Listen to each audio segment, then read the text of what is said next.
We only need 12 quarterbacks in fantasy football, Tony. So let's rank our top 12 quarterbacks for the 2023 season. This would be a good way for us to check our analysis or our thoughts or whatever like that after the season. We'll start from 12 and work our way to 1. And then we're also going to reference what tiers we have these guys in. So in my top 12, I have it broken out into 3 tiers. So tier 1, 2, and 3. So we'll start with tier 3.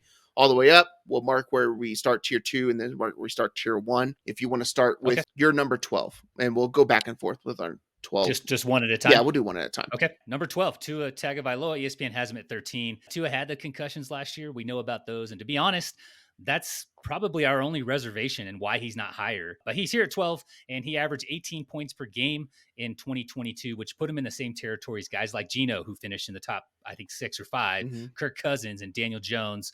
All those guys inside the top 10. He's got Corvettes at receiver. He's got Mike McDaniel calling plays. So that's that Shanahan McVay upbringing, which really gets the people going.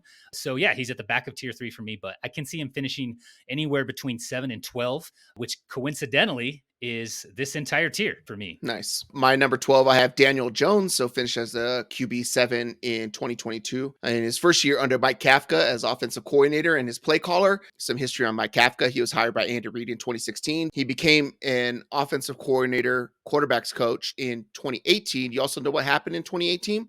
Patrick Mahomes went to his first Pro Bowl and won the MVP. Last year, he had 2 games under 10 fantasy points, and he did have 700 rushing yards and 7 touchdowns on the ground. I would expect that to regress just a little bit. They did add a bunch of weapons around him, so you got guys like Darren Waller, Saquon's still there, Darius Slayton's still there. They drafted Jalen Hyatt. They bring in Paris Campbell. Also have Sterling Shepard still on the staff, so whether he can get healthy or not. I mean, did you see his camp highlight? I haven't. No OPI. He broke someone's ankles. Yeah. It was a nasty the cut, Jalen Hyatt one. Yeah. Yeah. So it looks good. He's looking really good. Yeah. And last season, he only had 3,200 passing yards and only 15 passing touchdowns. I'd expect that to go up with the guys that he has around him. There's enough weapons for a guy to have a few hundred yards extra and a handful more touchdowns I see here. I'm projecting people to have other bigger leaps in production. Some of those things that he has are like, 60-yard runs and stuff like that. But his wheels and stuff like that keep him going. If they can sustain some health issues and stuff like that, Daniel Jones, I would be comfortable drafting in a 1-quarterback league if I'm punting all the way back to the back end or something like that. Yeah, he was the tough one for me. He was on the bubble. I didn't include him in this list, though ESPN did have him inside the top 12. At number 11 for me, I have Deshaun Watson, so ESPN has him at 8. So I've got him a couple picks back. Dude was out of the league for 2 years, struggled in his limited playing time last year. It makes sense. So trying to project how he is or how he does with a full offseason, as the guy's kind of tough. Kevin Stefanski wants to run the ever-living shit out of the ball, and they will. So I think that kind of caps Watson still in a little bit and pushes him down to the back of tier 3. They also have to play a lot of tough defenses, both in the North and out of division / out of the conference. And the Browns are good for 1 or 2 of those like gale force win games, right? So I think that'll just push him down just a little bit. He's still another guy who I think he could finish anywhere in this tier, though. I do like him. I think he has upside. Cool. My number 11 is Russell Wilson. So last year he finished with 3,500 passing yards and 18 touchdowns. That's right. It was completely horrible and terrible. If you said that he had more passing yards than Daniel Jones or some of these other guys, or he was only 40 yards away from being Trevor Lawrence, you'd think I was insane because they were so bad, right? I could see him adding another 510 touchdowns somewhere around this mark, right? Wide receiver health is obviously going to be a concern. He just lost KJ Hamler and Tim Patrick, but they still have Judy and Cortland Sutton. Cortland Sutton's going to play that Marquise Colston type role within this offense at the position that he runs in the X. Mm-hmm. The crazy thing is that Russell Wilson last year only scored 211 fantasy points, which was quarterback 17. If you add 4 points to his game, right? So we're talking, another 40 yards a game and a passing touchdown, not just one passing touchdown a game, or 40 yards and a passing touchdown every 2 games, right? On average, right? Mm-hmm. He ends up with 279 fantasy points, and he's quarterback 11, which is just decimals points behind Jared Goff at 10. And people like Jared Goff and what the Lions are going to do, and everybody drops Amon-Ra super high and Hawkinson, and people are excited about a guy who's suspended for 6 weeks and only made 2 plays in his time that he was playing, and Jameson Williams or whatever like that. 1 big bomb and a run. That was it. Guy absolutely dog shit the rest of the time. But yeah, he goes to 10, right? You add 5 points a game. That puts him at 296 fantasy points. He's quarterback 7, sandwiched between Geno Smith and Daniel Jones last year. That's 5 points a game. This is Mhm. 40, 60 yards a game or whatever like that for an offense who couldn't move the ball or score points last year. And then if you add 6 points a game, he ends up with 313 fantasy points. QB5 taking Justin Fields' spot. Only Mahomes, Allen, Burrow, and Jalen Hurts are better than him. Mhm. 6 points a game for Russell Wilson in Yeah. an offense that should be able to zoom. They're going to pass a lot to the running back. We'd expect them to excel on offense, be able to score 18 points a game, essentially, right? Yeah. To be able to be competitors in that division. So I have him at 11. Just there's some concerns of whatever it could be. And like I said before, a lot of these other guys have more upside or whatever like that. Russell Wilson is getting older or whatever, but I have a lot of faith that he's going to be able to make a big jump and get into that top 12. Yeah, Sean Payton's there. Mhm. He brought in his coaches, so I think there's definitely some upside with Russell Wilson. You mentioned Tim Patrick and KJ Hamler going down or being released Yep. and retiring from the league. Yeah, he also has Marvin Yep. Mims. That's Sean Payton's guy they drafted, and Greg Dulcich. I think he'll be a pretty good pass catching tight end for them. So he Yep. still has plenty of weapons. I dig the pick. And the division is going to score points, right? Kansas City is It going to should, score yeah. points. They also let up points. Um, I the I'm weary. Chargers are going to I'm score. weary of this division because we said every single game last year in the AFC West was going to be a blowout. Yeah. A shootout. Yeah. Or shootout. Sorry, it wasn't. Yeah. I think that's what people Two of the see. teams bombed. People also see that out of the AFC North this year, and some part of me fears that that's going to happen there, and then it's going to come Yeah, out of the West this year. So yeah. All right, 10. number 10. I got Geno Smith. I mentioned before this, he is ESPN's 16th quarterback coming off the board. So he's way, way back in their rankings. I think he deserves to be higher. As I mentioned, that Seattle offense is loaded with weapons and it's coached well enough to know how to employ those guys. Mentioned earlier, Geno finishes the QB5 last year. So why he's so far back on ESPN is just beyond me. I'm splitting the difference here and putting him in the middle of tier 3. Nice. I went with my number 10 being Justin Fields. So he does have a ton of rushing upside here. And it all kind of come down to, can he throw the forward pass at the NFL level with monsters rushing him from all angles? And if he can, he'll far exceed this. But I'd rather wait and see.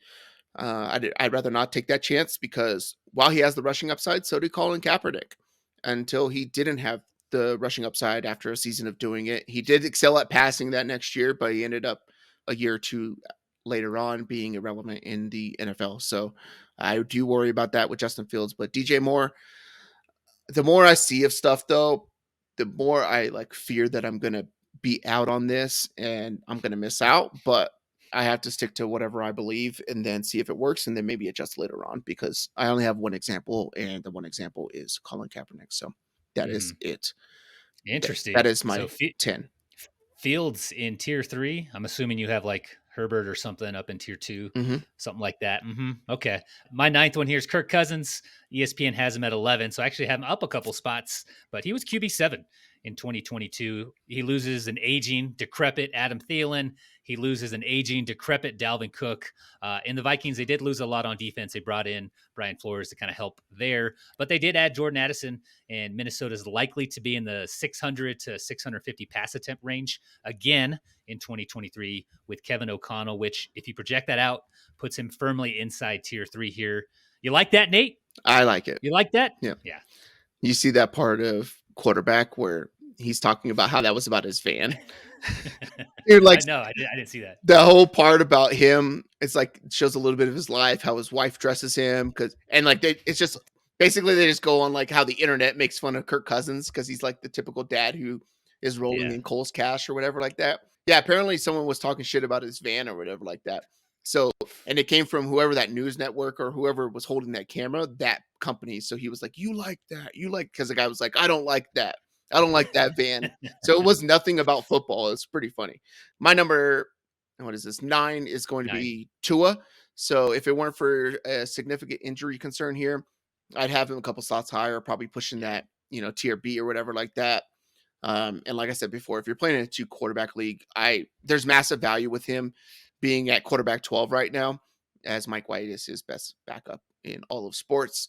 And he's currently being drafted to the 7th round, right? And this is a guy who I think that in this offense, not that I think, because I hate that word, that I see going above and beyond whatever his ADP is. And the people that end up having him are going to be those guys who had like Trevor Lawrence last year, right? Or Justin Mhm. Fields, and someone took a shot on that because he runs the ball, but then he didn't, but then they held on to him and he ended up being a league winner near the end. So Mhm. that's what I could see out of Tua.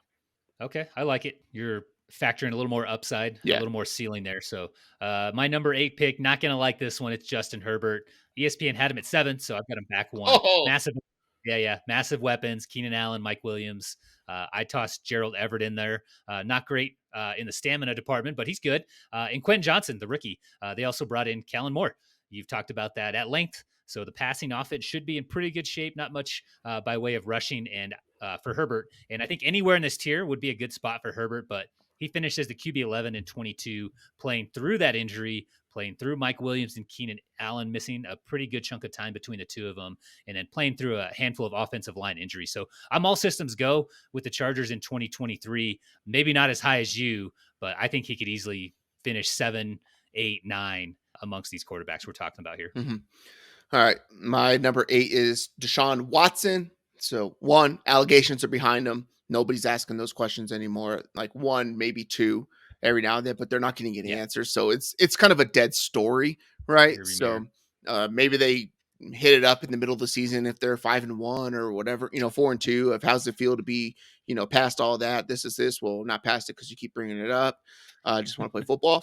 But he's still got Amari Cooper, Donovan Peoples-Jones, and the best running back that he's ever played with, right? And the best running back, I believe, in the entire NFL, which opens up a bunch I'm of gaps. sure. They're going to be able to pass them the ball and stuff like that too. And that keeps safeties down. Strong safety is going to be playing a little bit closer to the line. Maybe they get a single high. A lot of the times, play action off of that because people were worried about the run game. Does he start to, use his feet a little bit more or something like that? But it all kind of remains to be seen. But as of right now, on the beginning of August, I got Deshaun Watson at 8. I don't know if it's just because like we're digging through these quarterback rankings and these tiers, but like I feel like we have so many good quarterbacks. And they're Like different. they have different You've like said a bunch of strengths. guys I don't even have in my list. Yeah.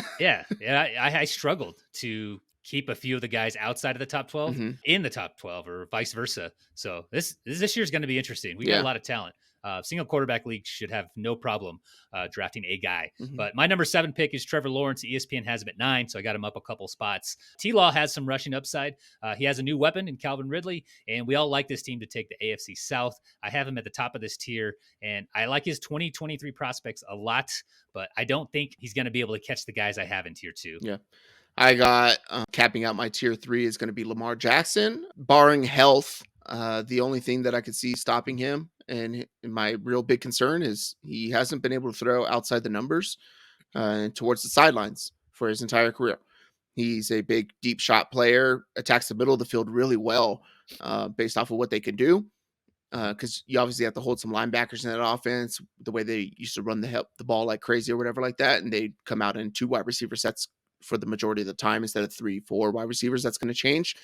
My concern with that is that if he can't make those throws towards the sidelines, I think the turmoil is going to turn up in Baltimore, because I think that a guy like OBJ isn't going to stay quiet with that, right? Everybody believes Lamar's this thing or whatever like that, but what if he's like Baker Mayfield was?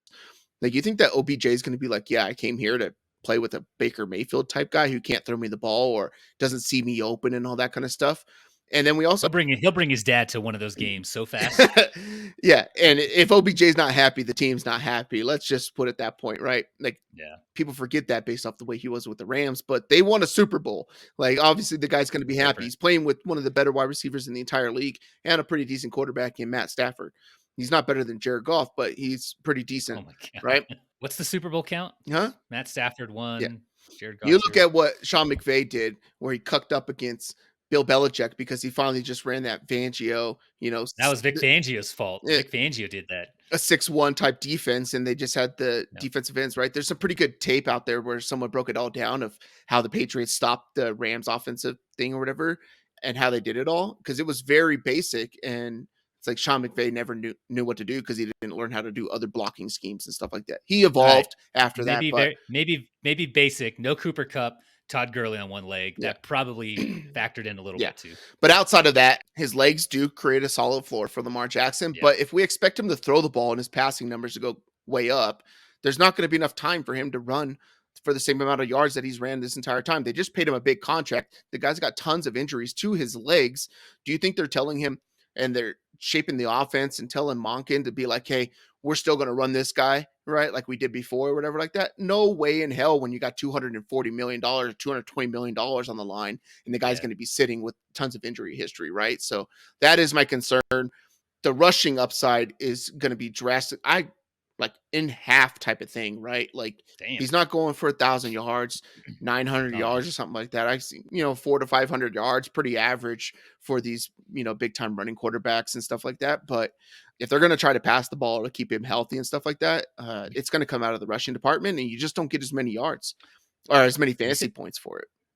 He said he's passing for 6,000 yards, so that's going to make up for the lack of rushing production. It's like Justin Fields, right? He's going to pass for 4,000 yards this season. Like, oh man, wasn't that a stat? Like the Bears have never had one or something. Yeah, like they've never had a 4,000 yard passer, which is crazy because they had Jay Cutler, and that's nuts. That dude just slanging all over the place. Cutler, Alshon Jeffrey, Brandon Marshall, and I used to love Cutler in fantasy football because it's like he would be so cheap in like daily fantasy because he stunk, but at the same time, like nobody would play him, so you get him at lower percentages, and then they'd be down 21 in the fourth quarter. He'd scored 3 touchdowns. They lose by 1 touchdown, and you're like, you just got all your fantasy production in 1 quarter. It was awesome. Yeah, he was fun. Yep. I think I see where we're different here. That caps off my tier 3. So yeah, moving into tier 2, and for me, I think you said it's the same for you. 4, 5, and 6. I have 2 in my tier. Oh, you have 2. Yeah. Okay, so tier 2 for me is going to be QBs 4 through 6. And the first one here is number 6, Justin Fields. So ESPN actually has him as 6. So I'm in line with that.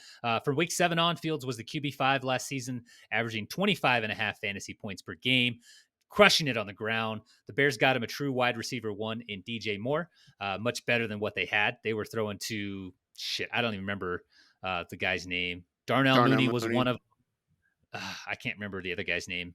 But Velus Jones. 29-year-old rookie Velus Jones. He's fast, though. He's fast. I like him in Madden. Marcus Robinson was another one. So guys who are not number 1 wide receiver. So DJ Moore should alleviate that, but he shouldn't have to run nearly as much. He was averaging 10 carries per game, Fields was, which was tops in the league. And teams are going to be better prepared to deal with him on the ground. Not to say the running upside is going to go away. I think that's what keeps him in this tier 2. It's just going to cap his ceiling a little bit. Yeah. Yeah, I think what also scares me about Justin Fields is his, like, what are his natural instincts when a rush comes? Is he going to stay in the pocket, stand tall, take those hits, right? Like you see in find that next read. All these big quarterbacks, right? They're in there to the last second. A lot of times they're not seeing passes be completed and stuff like that. Or is he going to take off and run? Because when he takes off and runs, who knows what happens on the back end of that, right? Does he just go for the run, or does he continue to look to pass and keep his eyes upfield? So ready to cock it. But my number 6 is going to be Trevor Lawrence. So you talked about the addition of Calvin Ridley, but he passed for 4,100 yards last year and 25 touchdowns, and that was it. Can he throw for 2 touchdowns a game and get to 34? I think so, right? With a Calvin Ridley type, and you still have all the other weapons out there. Evan Ingram just got a contract. He's going to be playing and doing well too if he can stay healthy, but he looks to be a good fit for that offense. They want ETN to run for 1,400 yards, which is pretty wild, 1,400 to 1,600 yards. The coach came out and said today. But I can see Trevor Lawrence getting over that 30 touchdown mark. Another year under the offense, just taking a nice step forward. I think we all kind of just project that. So, yeah, he'll run the ball a little bit too. I think I mentioned that. Number 5 for me, moving on here, Joe Burrow. ESPN has him at 4. He finished as the QB4 in 2022. He's got Chase, he's got Higgins, Tyler Boyd, Joe Mixon, restructured his deal, so he'll be around. I know he's got the calf strain if you've been following along with camp stuff, but a month is more than enough time to heal up. I doubt he was going to play in the preseason anyways, and 4,500 yards, that 35 to 40 touchdowns is certainly in the cards for him, which has him firmly planted here in the middle of my second tier. Yep. To finish up my second tier at the 5, I have Josh Allen. A lot of people have this guy at the 2 or whatever like that, or 3, but I got him at 5. 1, he's entering his 6th season in the NFL, but he's only the age of 27, but 6 years in the NFL is a long time, especially when you're taking the beating that he does as well. I think that the acquisition of Damian Harris tells us that there's going to be less red zone running for a guy like Josh Allen. Granted, his instincts will take up and stuff like that, but he had 762 rushing yards last year, and and 7 touchdowns on the ground, which I could see going down to like 5 touchdowns, 4 Yeah. touchdowns, cut off maybe like 200 of those yards or something like that. So that takes away a good whatever that is, 20 to 30 points, 40 points or something like that on him this season, just with the addition of a guy like Damian Harris. He was just shy of 4,300 yards, and he had a bum arm, so I think some of the passing can come down. But they also play the Jets twice, the Pats twice. They played Denver, the Eagles, and Dallas too, which are all teams that can get after the pass rush, have decent secondaries and stuff like that too. They also got to play the Dolphins twice, which is going to be a different defense and probably put a lot more stress on that team. I'm not a believer in Gabe Davis whatsoever. Stephon Diggs is getting another year older. They bring in a tight end that they're trying to flex out, run this Travis Kelce role because they keep getting smoked by it. So, you know, you just do what teams are doing or whatever like that. And he seems to be playing really, really well as a, outside guy or whatever like that. But I don't know. I could just see him taking less of a rushing role here. They need to preserve the dude, see what these other teams are doing. Patrick Mahomes doesn't run for 700 yards, right? What did they end up doing? I think they're trying to mimic that. So I bump him down into 5th on the season. I don't have the numbers here, but I think Allen finished as the number 2 quarterback last year. And he had that Bengals game, which pretty much got canceled before it really got underway, right? Like I think there was only like 1 or 2 scores up. If they play that game, I think he beats Mahomes. I think the way that game was going, it was going to be a shootout. Yeah. I think he finishes at QB1, but I'll get to Allen. He's in a different tier. Finishing up my tier 2 here at the 4. I have Lamar Jackson. ESPN has him at 5, so I got him up 1 spot. He's a former league MVP. He can run the damn ball. He can throw it. Don't care what the haters say. Outside the numbers, inside the numbers. That was under Greg Roman. Todd Monken. I like how you say Monken. You say like Monken or something like that. Yeah. He's a Pokemon. Yeah. It's Monken. Todd Monken. He's in town, and he likes to throw first, ask questions later. But through 4 weeks last season, Lamar was the overall QB1, averaging almost 30 fantasy points per game. Then there was like a litany of injuries. Like Mark Andrews went down. Rashad Bateman went down. Lamar eventually got hurt. He's going to have Andrews back. Bateman's back. They added OBJ. You talked about him earlier. They added a speedy receiver in Zay Flowers. The team gave Lamar some weapons. They brought in a new play caller. They paid the quarterback. So it just feels like barring injury, the sky's the limit. So I've got him at the top of my 2nd tier of this group. And he's probably the only one, if he stays healthy, that I would say could make a leap into tier 1. Nice. I think you're wrong. Whatever. That's fair. Tier 1. My number 4 guy is Joe Burrow. So Joe Burrow, I just like that we know what we're going to get with them. They're on a mission. They are on a mission to win a Super Bowl, and it all runs through Joe Burrow. You got guys like Joe Mixon taking less money. I think that Joe Burrow is going to take less money to make some more room for other people to get signed, right? Like this dude's going to get every deal he wants. Like he's just the smoothest dude, the coolest dude in the NFL. And they're going to be able to market, and he's going to make all his money outside of the NFL, I think. So, like that mink coat, sponsorship, cigars, headbands, everything. You name it. Everything. The Cuban government is going to be, I don't know who they're, if they have their own government or their territory yet. I don't know. He's gonna build a relationship between the NFL and the Cuban government. Is that what you're saying? That's what's going to happen, right? Wow, to get those good cigars impressive. and stuff like that. Embargoes are gone, I think, and stuff like that. So, but yeah, Joe Burrow, you just know what you're going to get. It's going to be a floor.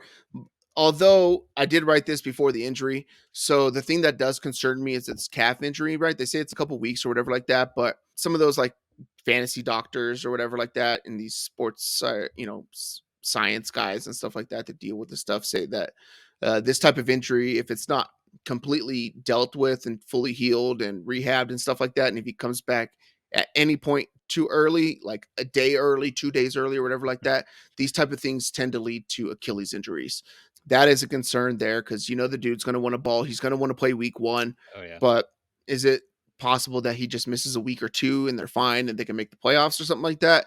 But if he comes back a little bit early, I'd see this going all the way down the tubes. So while he's in my tier 1, probably a guy that I'm going to avoid. Yeah, so because I have to draft him so high, right? Like you have to draft him within early. the first four rounds or whatever like that. I just don't want to have that risk in my first 4 rounds, right? One of the guys I listen to, his name's Jeff Mans. He's a Sirius XM guy or whatever like that. But he talks about, your first few rounds or whatever like that. You're building a table, you're building a house, you're building a chair, which all those things have things in common, right? Stability, right? A foundation, 4 strong legs can hold the biggest human body in the world or whatever like that, right? So that's probably a guy that I have too many concerns about to draft him all the way up there. But for fantasy points wise, I think he's going to be up there. So tier 1. Yeah, Joe Burrow and I were very similar in our athletic build. We're very muscular. We're Joe Burrow, me, and Nick were all the same height. Yeah. So I've had a strained calf, and it was like a month before I was walking again. I know there's varying levels. I think there's like 3 or 4 levels of the severity of the strain, but it was like a month where I was able to like walk normal. Yeah. So they're saying 2 weeks. Season starts in a month. I wouldn't be surprised if he does sit out a couple weeks just to play it safe, because they are definitely in their Super Bowl window. They got to pay T. Higgins next year, Chase the year after, Joe Burrow probably this coming year. I know you're confident in him taking less money. I tend to agree, because Cincinnati's not going to pay all those guys. But yeah, I would be cautious with Joe Burrow for sure. Moving into tier 1 though for me. So this is QBs 1 through 3. I'll start with 3. This is a surprise here. I got Patrick Mahomes. ESPN has him as the number 1. For NFL purposes, he's the number 1. But for fantasy, I think this year he is the number 3 quarterback. He didn't have Tyreek Hill last season, yet quietly put together a 5,200-yard season with 40 touchdowns. Just insane. He's likely the safest bet to finish as the overall QB1. But that's boring. I feel pretty confident penciling him in for 3, 2, or 1. I just like the 2 guys I have ahead of him a little bit more this year. Yep. I'm going to go with my number 3 being Jalen Hurts. The shoulder injury at the end of the year in week 15, I believe it's against Dallas, cut out the last 3 weeks of the season, 2 weeks for fantasy, which is the last thing you need is your the number 1 point scoring quarterback in the league, right? He was outpacing Patrick Mahomes on a points per game basis by about 1 point a game or something like that. You don't need that, right? And he just got paid. So I don't think that, they add DeAndre Swift. They already had Miles Sanders, who was a good running back as well, too, right? They're fantastic at running the ball, taking advantage of everything that the defense is weak at, and they just kill that one pressure point at the defense where they stink. Their analytics department is by far the best, if not the second best behind the Chiefs. They're 1-2 or whatever like that. So I can just see this dude taking a lot less rushing, especially near the goal line, right? Granted, they do that tush push or whatever like that, and it didn't get banned, but all those runs that go to the outside towards the pylon and stuff like that, or these other runs, like I could see him get down earlier, or they just say, hey, hand it off, man, because we need you healthy. That shoulder thing bugged him all the way through the playoffs and stuff like that too, but he wasn't not going to play in the playoffs. So granted, they had the a pretty big lead in the division. He could take some time off or whatever like that. But the injury stuff and how the team treats that after they pay a quarterback, I tend to try to worry a little bit about. So less rushing for Jalen Hurts this year has him at 3 for me. Fair. I will get to Jalen Hurts. But before I do, I'm going to talk about my number 2 quarterback in this tier. That's Josh Allen. ESPN has him at 2. I think if the Bills didn't stumble a bit in the middle of last season, there was a little bit of a stretch where I don't know if they were figured out or they were just working on some things, or if they get to go ahead with their shootout with the Bengals. We talked about that towards the end of the year where DeMar Hamlin went down. Allen likely beats Mahomes for the top spot. I have it pulled up. Mahomes finished with 429 points. Allen finished with 412. So that's 17 points. They finished that shootout with the Bengals. I think he beats them for QB1 last year. But like with Mahomes, I'm good with Allen finishing anywhere between 1 through 3. I'll pencil him in here for number 2. Obviously, you know who my number 1 is, but I like Allen at 2. Yep. My number 2 is going to be Justin Herbert. So Justin Herbert, talked about it earlier. He played hurt pretty much all last year. The only quarterback last year to have over 5,000 yards of passing. This is just passing numbers. 5,000 yards. He'll play a full 17 games, while I can see others taking off, the second half of week 17 or something like that, right? Like you got to worry about some of that stuff with these teams that may have the division locked up. They need that last win. They're up by, 14, 15, 21 points in the second half or something like the Eagles. They pounce, and then they kind of ride, right? That's what they do. Their defense knows what the opposite team's going to do. They're able to rush 4, create pressure, and then they could run the ball down your throat and tire out your defense. So it's pretty demoralizing, demotivating for a team to be like, oh shoot, we got to come back down. They got pass rushers. By the way, they're also fantastic at running the ball, and they're going to have 8-minute drive here in the third quarter. So opens up a lot of opportunities for them. But I can see Justin Herbert having to play all of them. I have them third in the division as well, too. So behind the Denver Broncos and the Kansas City Chiefs. The offense is going to stretch the field and it's going to be bombs away. I talked a little bit earlier about how, they're not going to do all these dink and dunk passes to Austin Eckler as long as these guys are healthy. And I still think that even if they aren't healthy, they're not going to pass it all the way down the field. It's not like the Cowboys had crazy wide receivers and they didn't pass to the running back. They had CeeDee Lamb, and that seems like all they had. I don't see a lot of those dump off passes, which means there's going to be a larger A dot for all those receivers. He's going to be throwing the ball forward, hence the forward pass, not the backwards pass or the line of scrimmage pass. And he only had 25 touchdowns a year ago, and talked about how he's going to, he's going to tickle that 40 mark or whatever like that under Kellen Moore.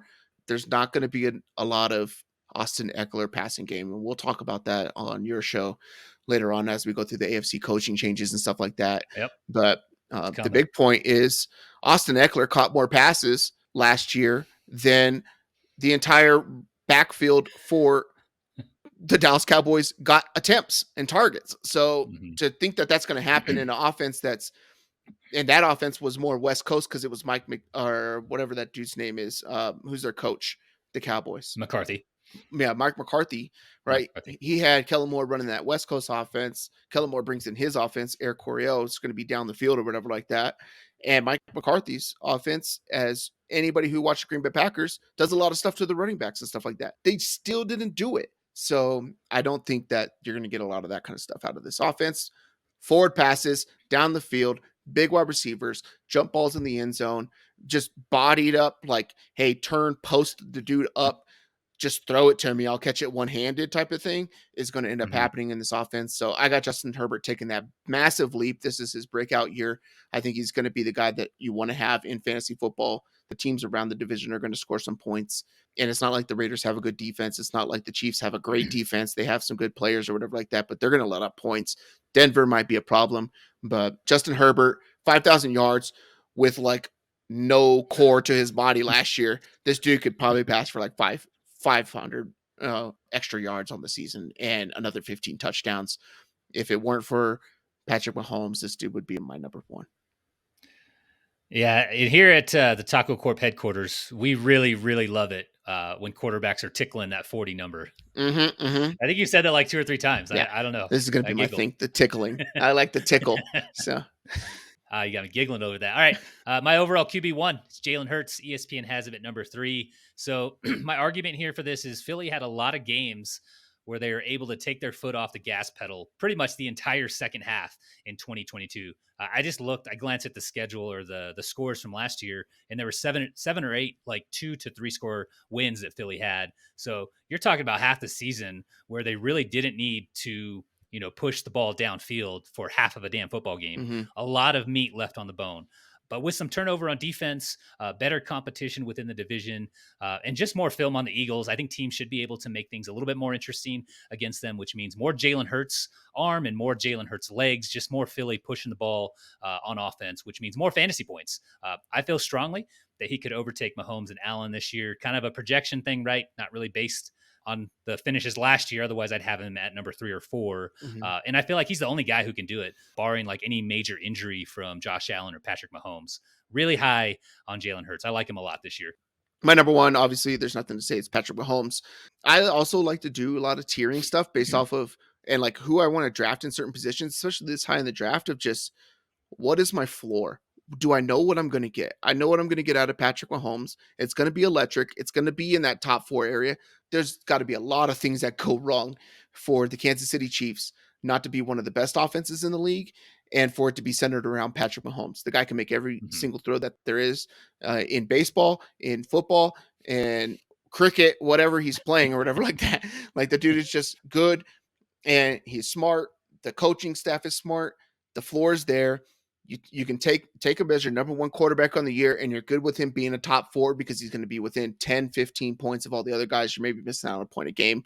You don't have to worry about this dude being like, hey, I got Justin Fields at 4, or I got there's people that are Justin Fields is going to be the guy, and number 1 type of thing, right? This rushing floor is going to be passing more, all this kind of stuff. But it's like, Well, if one of those things isn't true, Justin Fields is like a 9, like has the potential to be a 9. Like he has a really big swing and a gap. Same thing with like Tua or something like that.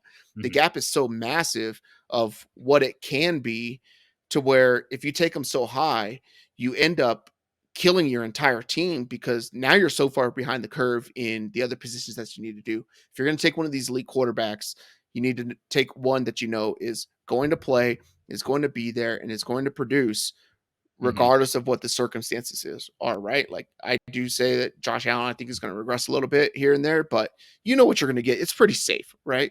It's pretty safe with Joe Burrow and Hurts and Herbert and all. You know what you're going to get out of these guys. Create that safety at the position where you can also get an edge. So Patrick Mahomes, my number 1. Boring, Nate. So boring.